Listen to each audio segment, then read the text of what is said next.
one of the big headlines right now and stuff in general is about Young Dolph. You familiar with that at all? I am, man, and yo, to Young Dolph's family, man. You know, a life lost is a life lost, but somebody lost a father, somebody lost a brother, a cousin, a nephew, a friend, to really kind of senseless gun violence, man. It's I don't even know what to say, you know, and you know, nobody really knows what happened. You know, I've been watching kind of everything that's going on around it on Instagram and people talking about it, but at the end of the day, the man lost his life.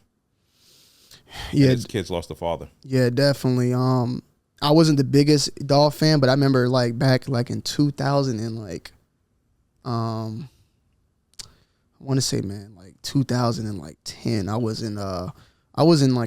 was back when I used to stay over in Decatur. I was at Tucker, the Walmart, and this dude came up to me with a flyer, and it was like Young Dolph, and I think it was it had to be one of his closest people, because the way he was promoting this man, like I ain't heard of this dude or none, but he's like, yo man, check the man out, Young Dolph. It was like back in 2000, like I said, like 10, 11, and then like seeing them blow up. I always remember it, because back then I promised, like, whoever that was, I don't think it was Dolph, but it must have been someone like a manager or someone out there promoting him, because it was, I mean, back in the day when the CDs with the flyer on the inside, they tried to sell you and all that, and he was like a part of that team and whatnot. But I mean, that was just like my first introduction to him. But in general, like you said, it's a sad situation, and it's just another which I really wanted to get more into, because even with you talked to me similar about this, but about like the troubles of going back home or staying where you trying to stay in the hood or live, you know what I'm saying? Like, yeah. I don't know every single thing about it. Like, if he, like, I'm not trying to sit here and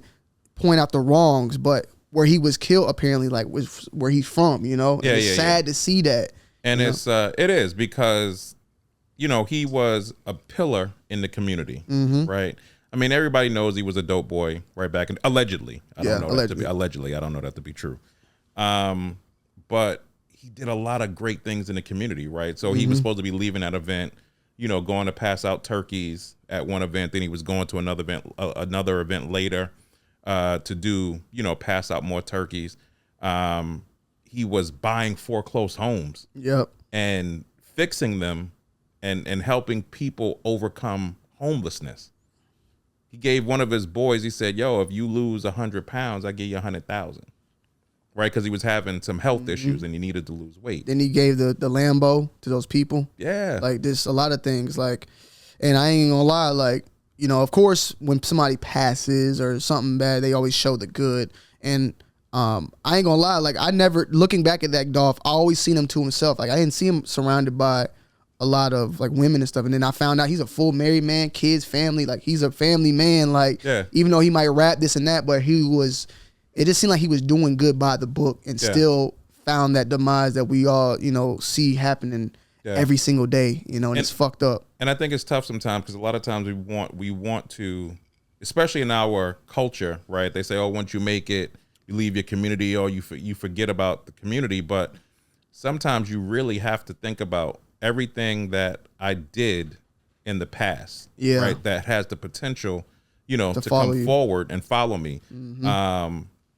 And that's tough, right? Because we really want to help our community, but I think we can also help our community and still keep ourselves and our families safe. Or just love from a distance. Love from a distance. Yeah.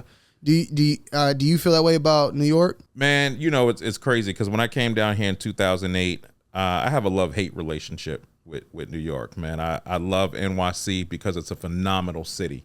It's truly the city that never sleeps. Damn, I feel like that whiskey hit me already. Hey, but I just got a wet fat tongue. That's all. I got a little glaze. I was sipping on some Grand Marnier at Nicole's friend's house. So this is my second one of the night. But I'm good. I'm chilling. But nah, I love NYC. It was just really time for me to go, and it was time for me to move on to bigger and better things. Here in Atlanta, like I said, I think it's a phenomenal city. You can't beat the arts. You know, the museums, the food, the nightlife. But I changed that for just a slower pace, cleaner air, a bigger house. Yeah, definitely. And they trying to take that now, though. Like, the city is like Atlanta's getting more and more expensive. Atlanta's getting crazy. That's why I'm staying out here in the burbs. Would you say, because I asked my friend last time that was on here. He's from Cleveland and he's been living out here. Is Atlanta home? It is. It's home. It's home now. It's home. Okay. Yeah, it'll take a lot to get me to leave this city. Yeah.